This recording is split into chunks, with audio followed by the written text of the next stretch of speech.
हमने स्वयं देखा 32 उपवास करने वाले व्यक्ति भी हमने देखे जो आज भी ये मांसोपवासी।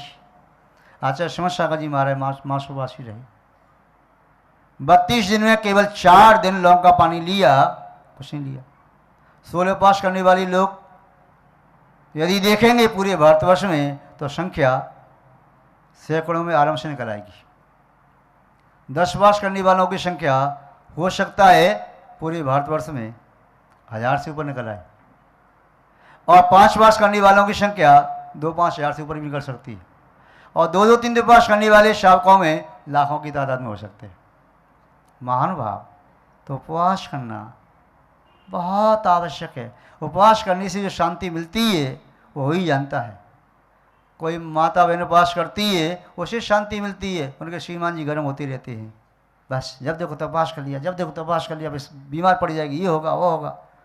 वो क्लिश के कर्म का बंद कर रही और उपवास करके कर्म नहीं जा कर रही। तुम्हारा इतना ही कहना है, क्लिश हो मत। उपवास कोई कर रहा है तो करने दो, इतना कह दो भैया अपनी शक्ति अनुसार करना, शक्ति से ज़्यादा नहीं। और कोई पुरुष यदि उपवास कर रहा है तो कोई महिला न क्लिश कहो ठीक है, हम भावना भाती शक्ति अनुसार करो, एक एक करके करो, धीमे धीमे करो। यदि घोड़े पर हाथी का वजन रख दिया जाएगा तो घोड़ा चल नहीं पाएगा। यदि हाथी जैसी सामर्थ्य हो बहुत बड़े बड़े उपवास करो, और कम सामर्थ्य तो कम उपवास करो। दूसरा व्रत होता है ऊनोदर अवमोदर। इसका अर्थ क्या है? भूख से कम भोजन लेना, जितनी भूख है उससे कम भोजन लेना। मुनि महाराज जी हार के लिए चौके में गई, बस थोड़ा सा भोजन लिया चले आए। चौका वाला रहेगा महाराज जी पेट तो आपको भरा नहीं था। हाँ नहीं भरा था। फिर आपने अंजीर छोड़ दी? हाँ छोड़ दी थी। क्यों महाराज जी? मेरा आज उमोदर का नियम था, अवमोदर। देने वाला दे रहा है, लेने के वाले के पेट में जगह है, इच्छा भी है, इच्छा को रोक दिया नहीं, इतना ही मिलेगा, काम चला इतने से बस। अवमोदर उन्नोदर करने वाले साधक बहुत साधक हुए जो एक एक गिलास का आ लेते रहे। बौद्ध ग्रंथों में, जातक ग्रंथों में बौद्ध के संबंध आती है। सिद्धार्थ कपिलवस्तु महाराज शुद्धोधन के पुत्र सिद्धार्थ, जिन्होंने यथाजा दिगंबर दीक्षा को स्वीकार किया और कठोर तप किया। उन्होंने एक एक महीने के उपवास किए, एक एक चावल का दाना आहार में नियम से लिया, किंतु आगे साधना को कर नहीं पाई। उन्हें लगा केवल ज्ञान प्राप्त फिर भी नहीं हो रहा है, तो साधना छोड़ करके राज की ओर लौटने लगी। तो देव ने आकर के गिलहरी का रूप बनाकर उनके पुनः प्रेरित किया। वह दरिया को खाली करने लगी। पूछा वो ने क्या कर रही?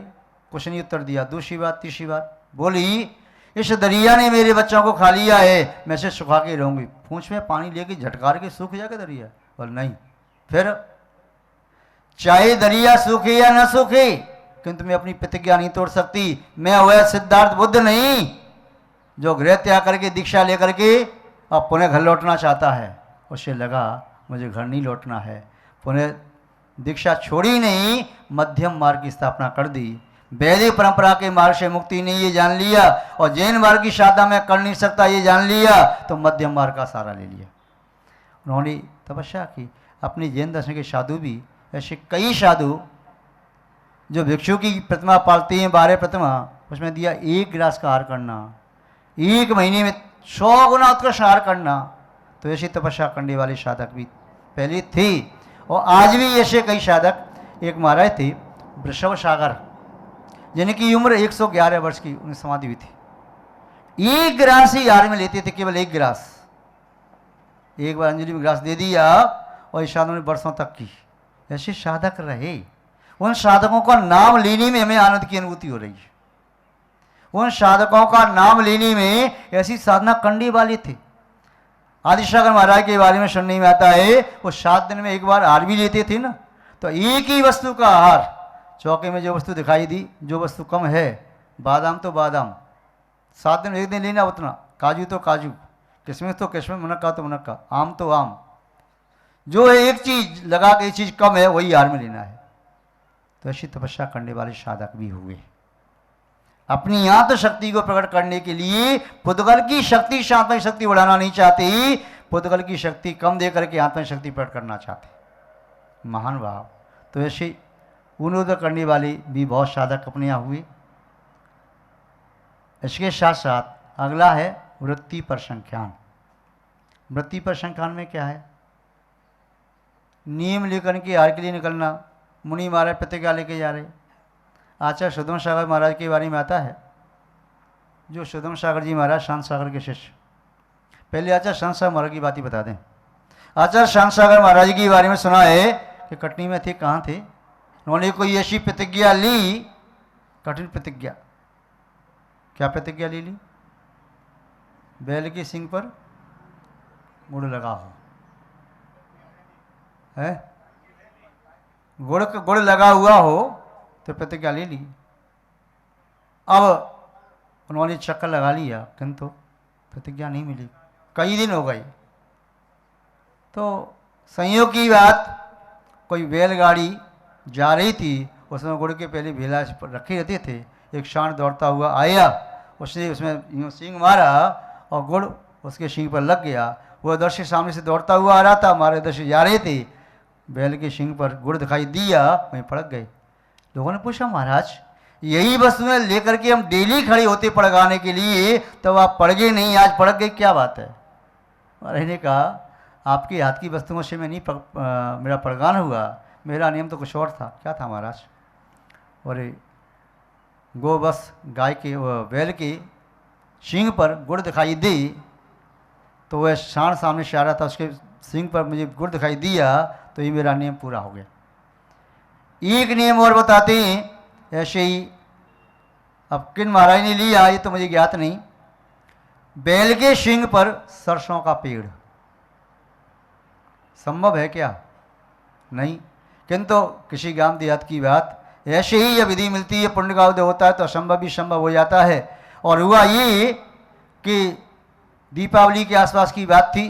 किसान लोग जब खेती करते हैं तो सरसों के दाने खेत में फेंक देते, मेड़ होती पानी डालने के, उस पर भी डाल देते छोटे छोटे।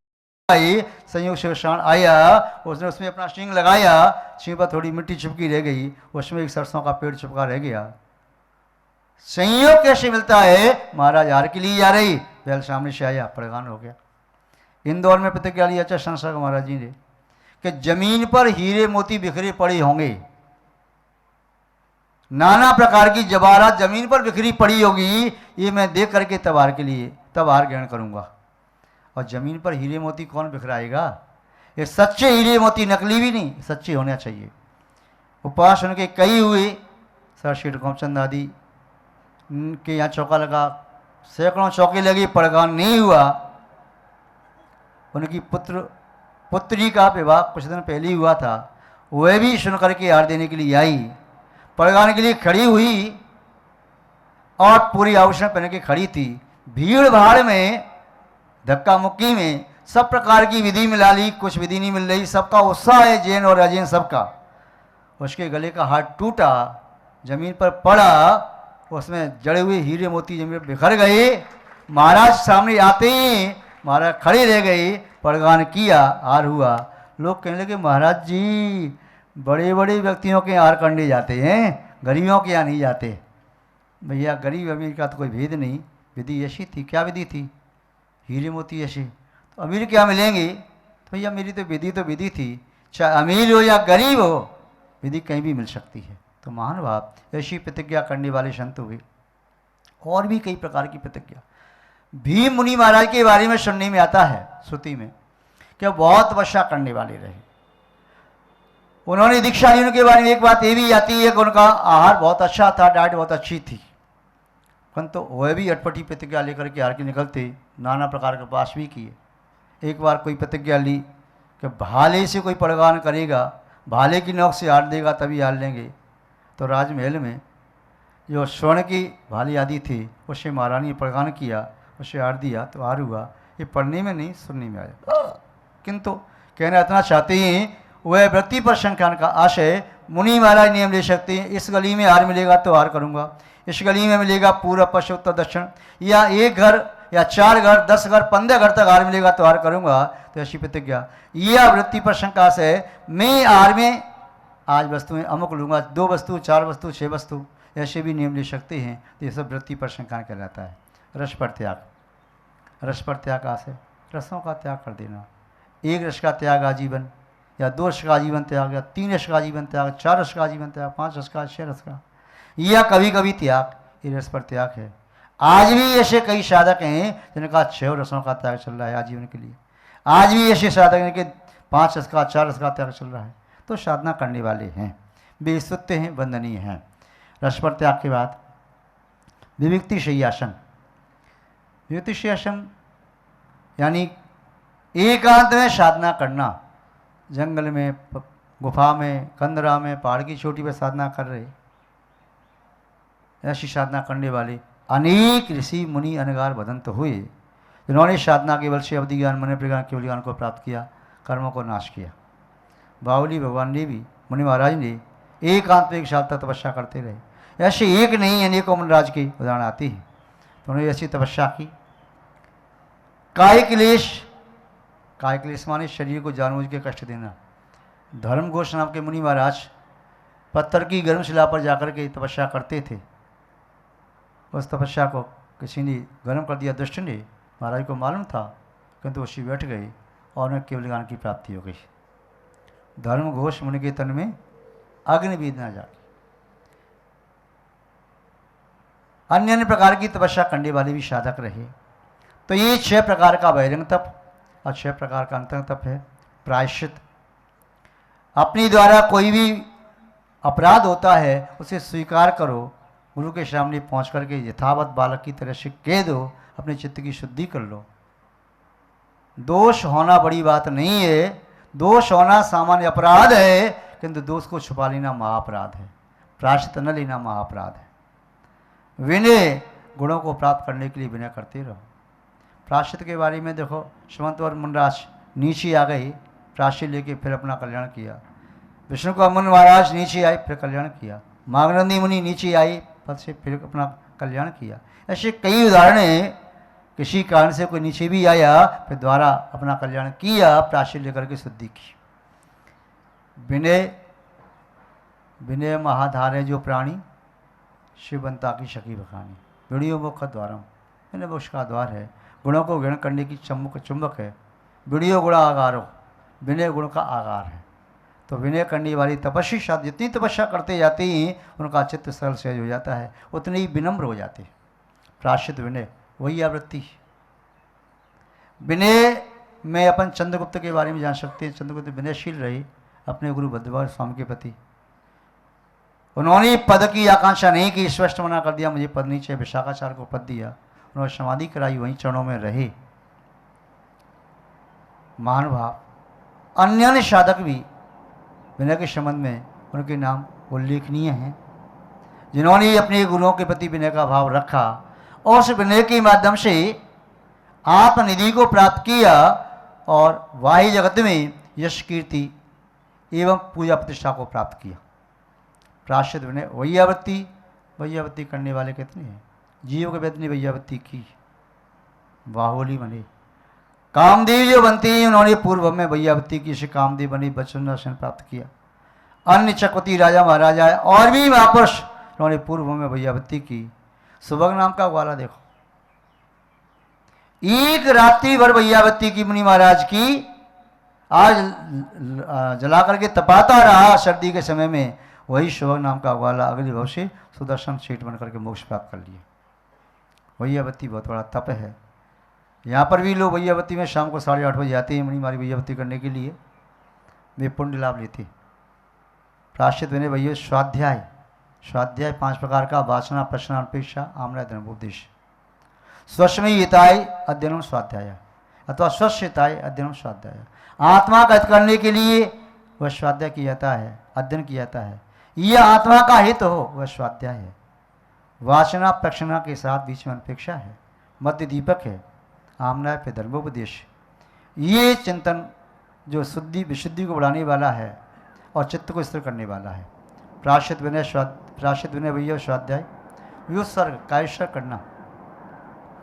स्वाध्याय में अपन उदाहरण देखें तो आचार्य कुंदकुंज स्वामी, आचार्य वीरसेन स्वामी और भी अनेक आचार्य स्वाध्याय करते रहे।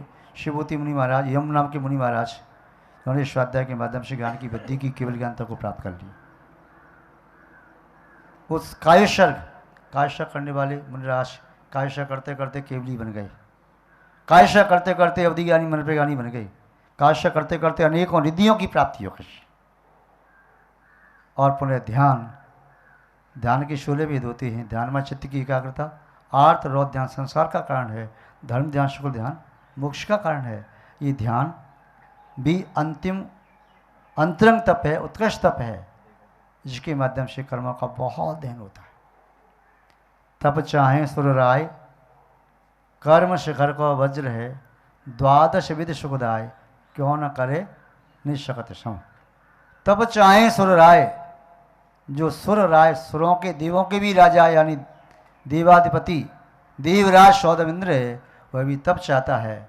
भगवान की दीक्षा कल्याण के समय पालकी जब नहीं उठा पाता है तो मनुष्य से भीख मांगता, मुझे अपना मनुष्य दे दो। भविष्य लेनी देने की वस्तु नहीं है। वह तपस्या चाहता है, किंतु देव के शरीर से तपस्या की नहीं जा सकती। यह तप किया है कर्म शिखर को वज्र है, कर्म रूपी पर्वतों को चूर चूर करने के लिए वज्र की तरह से है। द्वादश विध सुखदाय, यह 12 प्रकार का तप, क्यों न करे निशक्त सम, अपनी शक्ति अनुसार तुम क्यों नहीं करते हो। यह शरीर तप करने के लिए मिला है, भोग भोगने के लिए नहीं मिला है। अनंत शरीर पहले प्राप्त किए, उनसे खूब भोग भोगी, इसे तपस्या करनी है। राचन जोग स्वरूप न जाको, बिरचन जोग सही है, ये तन पाय महातप कीजे, या में सार यही है। ये शरीर माटी है, जब तक तपस्या करे तो सोना है, और तपस्या नहीं की भोगों में किया तो माटी फिर रह जाएगा। ये माटी सोना बन जाए तो तपस्या के माध्यम से संभव है। ये काला कलूटा आत्मा कोयले की तरह से तप की अग्नि में तपा लोगी तो काला कोयला भी धवल हो जाता है, और नहीं तो धोने पर ये काला कोयला सफेद नहीं होता। आत्मा को शुद्ध करना है। सोने जैसी आत्मा है, किंतु सोने को भी तपाया जाता है तब शुद्ध होता है। सोना ही तप के शुद्ध होता है, अन्य चीजें तप के जल जाती हैं, किंतु सोना तप के निखर जाता है। तो जो पुरुष सोने जैसे हैं, वे तपस्या से डरते नहीं, तप करते हैं, संयमी बनते हैं और अपनी आत्मा को शुद्ध करते हैं। आज नहीं तो कल वे निस्संदेह परमात्मा बन जाएंगे, शुद्ध बन जाएंगे। महान भाव तप प्रशंसनीय है, श्लाघ्य है, अभिवंदनीय है, पूज्य है। वह तप 3 लोकों में सारभूत है। तप के लिए तीनों लोगों को कुछ भी असाध्य नहीं है। इसलिए आप सब भी अपनी शक्ति के अनुसार इच्छाओं का अनुरोध करते हुए संयम पूर्वक तप की साधना करें। ऐसी हम आपके प्रति मंगल भावना रखते हैं और इसी मंगल भावना के साथ शब्द श्रृंखला को विराम देते हैं। जय बोलिए श्री शांतिनाथ भगवान की, पूज्य आचार्य गुरुदेव श्री विद्यानंद जी महाराज की, अहिंसामय विश्व धर्म की।